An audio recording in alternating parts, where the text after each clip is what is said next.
My husband thought I was broke, so he brought me to dinner to embarrass me in front of his parents. But the moment I placed the brown envelope on the table, their faces changed. His father stopped chewing, his mother froze, and my husband whispered, "Emma, please don't do this." They had no idea the truth inside that envelope would flip their entire world upside down. I held my fork in the air and stared at my husband's parents as the words left my mouth. "I make $55,000 every month," I said quietly. "And tonight, I will show you who is really poor at this table." The room went silent. David froze beside me, his face turning pale. His mother, Mrs. Carter, who had just finished laughing about women who marry for comfort, stopped with her mouth half open. His father's hand paused around his wine glass. We were at their favorite fancy restaurant. White tablecloth, soft music, expensive plates. I was wearing a simple black dress and old flat shoes. I knew they had looked me up and down the moment I walked in. All evening, they had treated me like I was begging to be in their family. "Some people do not understand money," his mother had said loud enough for me to hear. "They think love will pay bills." I stayed quiet. I smiled. I cut my steak. I let them talk. Now, I reached into my bag and pulled out a brown envelope. I placed it right in the center of the table. "This," I said slowly, "is my one move tonight." Every eye followed my hand. Inside that envelope was the revenge I had prepared. Papers that could change everything in 1 second. Papers that would flip the whole table without me even raising my voice. David tried to grab my wrist. "Emma, what are you doing?" I pulled my hand back. "Since you all think I am broke," I said, "let me show you what a broke woman can do." I started to open the envelope. Then the waiter came to the table and said, "Mrs. Emma Carter, the manager is ready for your final signature." Everyone turned to look at me. "Final signature for what?" David's father asked. I smiled, lifted the envelope, and stood up from my chair. "You were about to find out," I said. And as I walked away from the table toward the manager's office, their shocked faces burned in my mind. But to really understand how we got to that dinner, how my husband ended up on the wrong side of my revenge, and what was inside that envelope, we need to go back to the beginning. My name is Emma. When I met David 3 years ago, he thought I was just a quiet girl with a simple job. He saw my cheap phone, my small apartment, my plain clothes. He never knew that I ran a fast-growing online business in my spare time. He never guessed that the simple job was only my cover, and that my real money came from clients in 3 different countries paying me every week. I learned very early that people change when they smell money.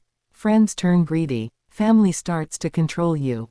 Lovers become something else. So I decided I would test any man who wanted to be with me.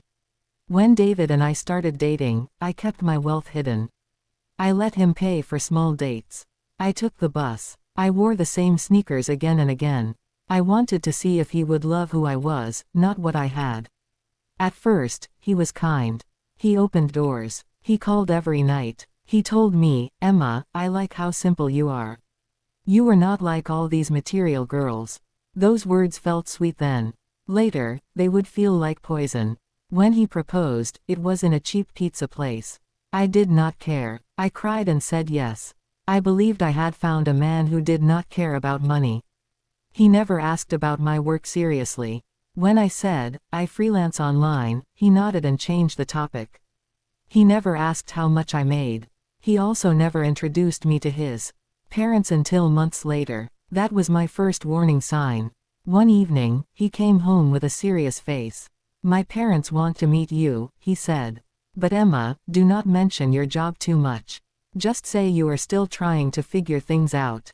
They respect people with big careers and degrees, and I do not want them to judge you." I felt a sting in my chest. "Judge me?" I asked. "For what?" "For being, simple," he said. "They can be a bit proud. I do not want any drama." He did not know I had just received a bank alert that pushed my monthly earnings to $55,000. He did not know that, in that same week, I had quietly bought something very important that his father had been chasing for years. I swallowed my anger and smiled. "All right," I said. "Let them think I am simple." That night, when David went to shower, his phone lit up on the bed. A message from his mom popped up. I did not mean to read it, but the preview was right there. Make sure she understands her place, David, it said. No fortune hunter will use our family name to rise. If she is poor, she should be grateful she has you. My heart dropped. I opened the chat. What I saw in his replies made my hands shake. Do not worry, Mum, David had written. Emma is humble. She knows she is lucky to have me. She will sign whatever I tell her to sign. My vision blurred as I scrolled. There it was. A photo of a printed document on his mother's table. A harsh prenup. Rules, limits, threats, all ready for me to sign. And David had typed one last message that cut deeper than any knife. I know she has nothing. She will accept. Where else can someone like her go? I stared at those words, my heart pounding in my ears. In that moment, the woman he thought was broke began to plan her revenge. The moment the manager closed the office door behind me, I let out a slow breath. I could still see David's parents through the glass window. Their faces were tight, confused, almost scared. David looked like he wanted to sink into the floor. And that was only the beginning. But before the truth exploded in that restaurant, something else had already happened days earlier. Something that pushed me to plan deeper, think smarter, and strike harder. The night I read the messages between David and his mother, I felt like the world around me cracked open. I sat on the edge of the bed, my chest tight, my eyes burning, yet I stayed calm. I did not scream. I did not confront him. I did not throw the phone or wake him up. I only whispered one thing to myself. They think I am weak. That was the moment my anger turned into a plan. The next morning, I woke up early. I made breakfast like nothing was wrong. David came into the kitchen yawning and smiling. Morning, babe, he said. You're up early. Yes, I replied with a soft smile. I had some work to do. He sat down. Just don't stress yourself. I know things are tough for you financially. After we get married, I'll take care of things. Those words tasted bitter. But I smiled again. Thank you, David. That means a lot. Inside, I felt a fire rising. As he ate, I typed something quickly on my phone. A message to my lawyer. Start preparing the documents. I want everything ready before Friday. My lawyer replied instantly, Are you sure you want to go through with this? Yes, I typed. And I don't want my name mentioned anywhere yet. From that moment, I moved quietly. I checked every detail of my finances. I reviewed the property I had bought earlier that week. I signed papers through email. I transferred funds. I even called the real estate manager. This was the same property David's father had tried to buy for months. The same building he bragged about every weekend. The same investment he believed would secure the Carter family name. And now, it belonged to me. Not to show off, but to show them that I was not the woman they thought I was. The next day, I walked into the Carter family house with David. His mother didn't even look at me properly. She was wearing a gold bracelet that could pay for someone's rent for months. Oh, Emma, she said with a thin smile. You came. I did, I replied politely. His father adjusted his glasses. David tells us you're still finding your path. It's good to be patient. Poor decisions with money can ruin a family. He said, poor, so loudly I could practically feel the echo. I sat down gently. I kept my hands folded on my lap. I said nothing. David looked proud of himself, as if he had already prepared me to act small. His mother leaned forward. Before we allow you to marry our son, we need to discuss a few things. You will need to sign a family agreement. Very simple rules, really. Just to protect our son. I tilted my head. Rules. Yes, she said quickly. For example, you will not make any major financial decisions without the family's approval. You will also not have any claim to David's inheritance. These things are important. David nodded like a servant agreeing with his master. My heartbeat stayed steady. Can I see the document? I asked. His mother smiled brightly and handed me the printed pages. Of course. We knew you wouldn't mind. You seem very humble. I flipped through the papers as if I were reading a shopping list. Inside, my mind was screaming. They believed I had nothing. They believed I would be grateful for scraps. They believed I needed them. I closed the document and handed it back politely. I'll think about it, I said. David smiled. Good girl, good girl. That was the moment I knew I would not just walk away. I would strike, and they would feel it. As we left the house, my phone buzzed. It was a text from the manager of the building I had bought. Everything is ready, just waiting for you to sign in person. Perfect timing. That was 2 days before the dinner. Now, standing in the manager's office, I reached into my envelope. My heart was calm, my mind clear. The manager stepped closer. Ready for the final signature, ma'am? Yes, I said softly. I picked up the pen. And just as the tip touched the paper, the manager's door swung open. Someone burst inside. Someone I did not expect. Their face was red. Their voice was loud. And my hand froze in the air. The door slammed open so hard that the manager flinched. I turned slowly, the pen still frozen between my fingers. It was David's mother. Her face was bright red, her breathing sharp, her eyes wide with panic. She looked like someone who had just discovered a terrible truth and couldn't believe it. Emma, she snapped, stepping into the office, what exactly are you doing here? The manager looked confused. Ma'am, this area is for authorized clients only. I'm talking to her, she cut him off, pointing at me with a shaking finger. What are you signing? What is this place? Why is your name on the documents? Her voice was cracking. She wasn't pretending to be calm anymore. She was scared, and that fear told me something important. She knew, or at least she suspected. I placed the pen down calmly and gave her a soft smile. You followed me. Of course I followed you. She barked. You think you can walk away from the dinner table with a mysterious envelope and expect me to sit still? I know trouble when I see it. Now answer me. I took my time. I brushed my dress, straightened the papers, then looked her in the eye. This, I said, tapping the top page gently, is the final signature for the Carter Plaza deal.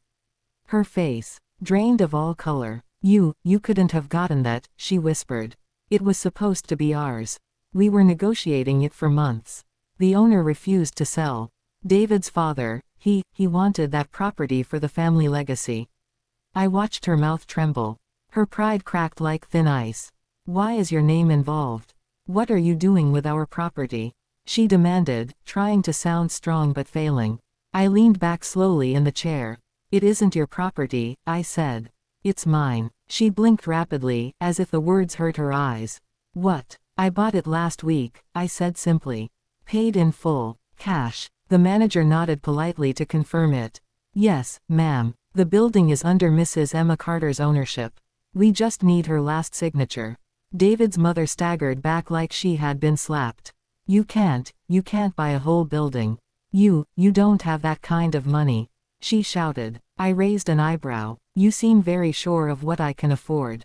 Her hands shook. You're lying. The manager held out the ownership certificate. My name was printed clearly. Her eyes locked on it. Her lips parted. Her voice died. I stood up quietly. Mrs. Carter, I said, you and your husband spent weeks trying to convince the owner to sell, but you didn't know he had already accepted another offer. She swallowed hard. And what offer was that? She whispered. Mine, I said. But how? She breathed. Where did you get that kind of money? I stepped closer to her and spoke softly. You think I'm just a simple girl who needs your son. But I make $55,000 a month. I've been doing that long before David proposed. She stared at me, shaking her head repeatedly.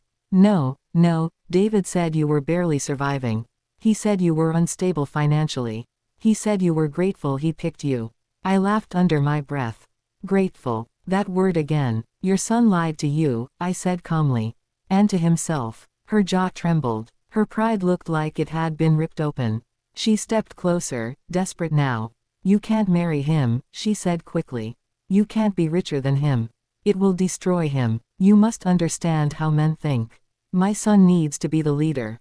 I blinked slowly. So your solution is to humiliate me, control me, and make me sign a document that traps me. She didn't answer. She didn't need to. The truth was already written on her face. Before she could speak again, someone else appeared in the doorway. David. His eyes were wide. His shirt was half untucked like he ran all the way here. Sweat covered his forehead. Emma, he said, breathless, stop. Don't sign anything. You can't do this. His mother rushed to him and grabbed his arm. David, she bought the property. She blindsided us. She tricked us all. He stared at me with a mix of fear and anger. You lied to me, he said quietly. You made me think you were poor. And you lied to me, I replied. You made me think you loved me. His mother gasped loudly. You will apologize right now. You cannot talk to him like that. I ignored her. I faced David. You were planning to trap me in a prenup you never discussed with me, I said. You told your mother I would sign whatever you told me. You called me lucky to have you. His jaw clenched. I was protecting myself. You should have told me you had money. And you should have treated me with respect, I said. Silence filled the room. Then David stepped closer, trying to regain control. Emma, listen, he said calmly. Let's go home. We can talk. Just don't sign anything yet. My parents are emotional. I'm emotional. But I'm still your fiancé. I took the pen. And I signed the document. His mother screamed. David lunged forward. Emma, what are you doing? I turned the paper around so they could see the signature. This, I said quietly, is me taking back my power. Before anyone could speak again, the manager handed me a folder. Inside it was something neither of them expected. Something even bigger than the building. Something that changed everything in that moment. David saw it. His eyes widened. He whispered one word. No. David's voice cracked as he stared at the folder the manager had placed in my hands. His face lost every trace of color. His mother clutched his arm like she needed him to stay standing. The manager, innocent and unaware of our drama, simply bowed slightly and left the office. The room felt too small now. Too hot. Too full of fear. David took a slow step toward me. Emma, please, don't open that folder. His voice was no longer angry. It was trembling. He already knew what was inside. He just didn't want it to become real. I opened it. Slowly. Carefully. His mother tried to snatch it away, but I pulled it back and held it tightly. Inside were documents that were even more powerful than the building ownership. Inside were the papers that proved I owned the entire shopping complex connected to the same property, the one David's father had been trying to expand into for years. The same one holding long-term tenants, high monthly rentals, and a future value far greater than what they had imagined. The complex wasn't just a building. It was a gold mine. And now, it was under my name. David whispered, this can't be real. His mother grabbed the papers from my hand and scanned them fast, like her eyes were trying to catch lies hiding on the page. But there were none. My name was printed boldly. The seller's signature matched. The financial transfer receipt was attached. She held the papers like they were burning her fingers. You bought this, she whispered. With your own money. Yes, I answered. But, why didn't we hear anything? She asked. Why didn't the agency tell us another buyer was involved?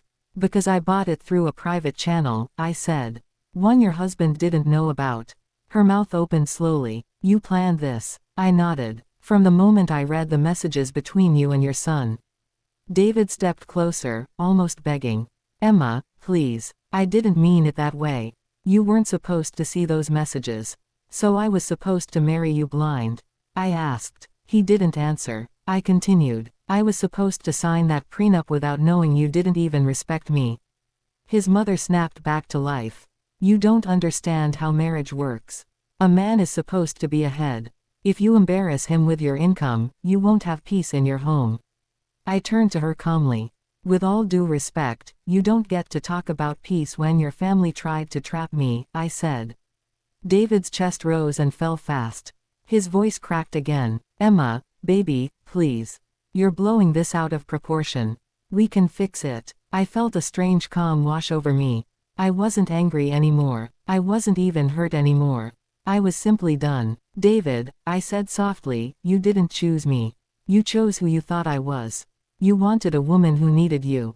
Someone you could control. Someone you could look down on. He shook his head fast.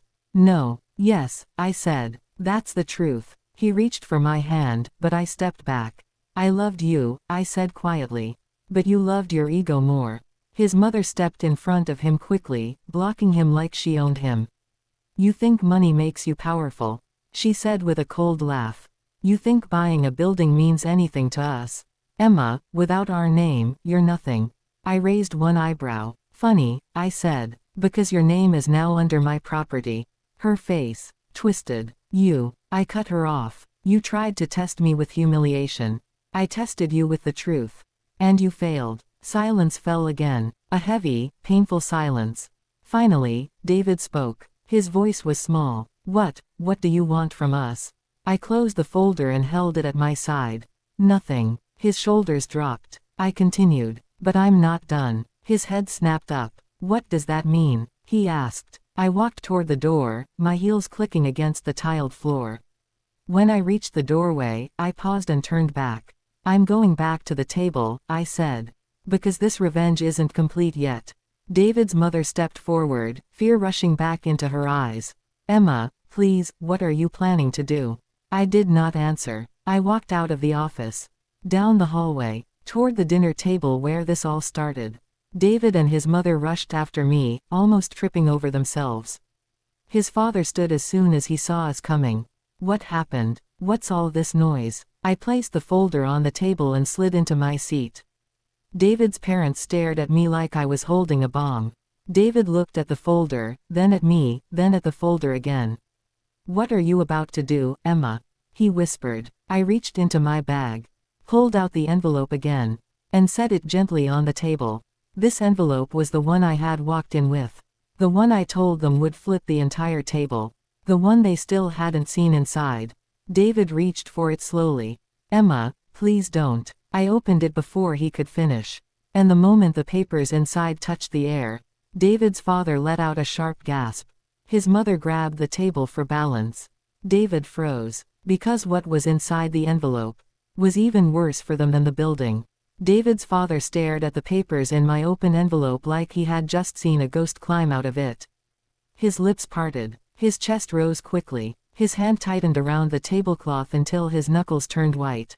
His mother leaned over his shoulder to read what he was seeing, and the moment her eyes landed on the text, she let out a shaky, broken sound. David stepped forward slowly, almost afraid to look. Emma, he whispered. Please tell me that's not what I think it is. But it was. It was exactly what he feared. Inside the envelope were legal documents proving that the Carter family's biggest financial tie, the investment account they proudly used to control their reputation and protect their influence, was in danger of collapsing. And I was the only person who could save it. But I wasn't planning to. His mother grabbed the papers with trembling fingers. This can't be real. This is impossible. Our account, our shares, I spoke calmly. Your entire investment portfolio is on the edge of liquidation. I found out last week. David's father shot up from his seat. How do you know that? That information is private. I folded my hands neatly on the table. Because the company handling your investment reached out to me by mistake. They mixed up documents since I used the same firm years ago. And that was how I learned your biggest account is drowning. His face turned red with shock and shame. You were negotiating for the new property, I continued, because you needed the expansion to stabilize your losses. You weren't buying it out of pride. You were buying it out of fear. His mother sank slowly into her chair. David swallowed hard. Why didn't you tell me? Why didn't you tell me about the prenup? I asked quietly. He opened his mouth, then closed it. I continued. The documents inside this envelope show the company will only negotiate solutions with the primary account holder, or the owner of the newly acquired building attached to their deal. His mother's head shot up instantly. No, please, Emma, you're not saying. I nodded. Yes. I now own the property attached to your investment plan. They need my approval to move forward. Her breathing shook as she stared at me like I was her last hope. You can help us, she whispered. You can partner with us. We can fix this. I leaned back in my seat. But you didn't want a partner. You wanted someone poor, someone grateful, someone small. David's father slammed his fist on the table. You're trying to destroy us. I shook my head calmly. I'm trying to show you who you really are. David moved closer, his voice softer now. Emma, please, we made mistakes. We judged you. I was wrong. My parents were wrong. But you don't have to do this. We can fix our relationship. We can start over. I still love you. I looked at him. For a moment, he looked like the man I once trusted. But the truth was stronger than the memory. You don't love me, I said softly. You love the woman you thought you could control. His face crumbled. His mother wiped her eyes. Emma, I know we hurt you. But please, don't let the family fall apart. Your signature can save us. Please. I let the silence sit for a moment. Then I stood up slowly. All my life, I began, people assume things about me because of how I look. Because I don't show off. Because I don't brag. Because I don't shine loudly like they expect. But today, I learned something important. They all stared at me. I continued. Power isn't about money. It's about how you treat people when you think they have nothing. David's shoulders dropped. His mother covered her face. His father stared at the table, ashamed. I picked up the envelope and the folder. I'm not going to destroy your family, I said. That's not the kind of woman I am. David breathed out in relief. But, I added sharply, I'm also not going to marry into a family that sees me as a burden. His relief stopped instantly. You're leaving me. He whispered. Yes. He stepped forward. Emma, please. I held up a hand. I will give the company one condition, I said. They will restructure your investment without involving me, as long as your family removes my name from everything. Completely. His mother nodded quickly. We'll do it. Anything. Yes. I turned to David. You will never speak to me again, I said. You will not contact me. You will not follow me. You will not try to fix what you broke. He looked like he couldn't breathe. Emma, I love you. You love the lie, I said. Not me. His mother began crying again. His father stared at the floor. I took one last look at the table where the humiliation was supposed to happen, the table they thought would break me. But instead, it was the table I flipped. Not with anger, not with shouting, but with truth. I walked out of the restaurant. My steps were steady, my head was high, my heart was free, and every eye in the room followed the woman they thought was broke. The woman who walked away richer in every way. Life lesson. Always treat people with respect, even when you think they have nothing. Because the person you look down on today may be the one standing above you tomorrow.